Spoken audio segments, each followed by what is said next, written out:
Samantala, tanggap tayo ng report, Misamis Oriental Governor Unabia dumipensa matapos mabash dahil sa kanyang sexist joke hinggil sa mga babaeng nurse. Brigada Claudine Lusak Pandita, ibrigada mo! Brigada!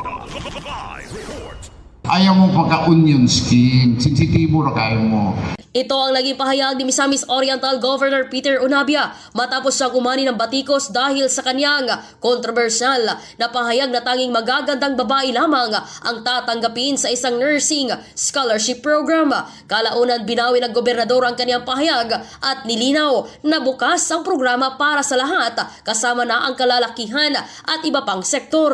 Nanindigan si Unabia na isa lamang itong biro at wala siyang intensyong magdiskrimina. Ayon sa kanya, layunin lamang ng kanyang pahayag na pukawin ang atensyon ng mga tao na dumalo sa isang campaign rally. Matatandaang humingi na rin siya ng paumanhin kaugnay ng isa pang kontrobersyal na pahayag na ikinasama ng loob ng Maranao community.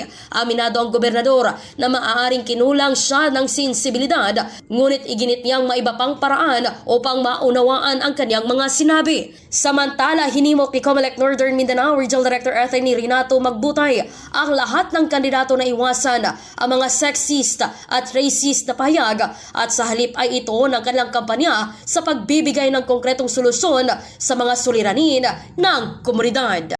In the heart of changing lives, Brigada Claudine Lusak Pandita ng 102.5 Brigada News FM, Cagayan de Oro, the Music and News Authority. Ang bahaging ito ay hatid sa atin ng Yummyvit ES2 Oral Drops. Simulang tuparin ang pangarap ng iyong anak. And stunting now!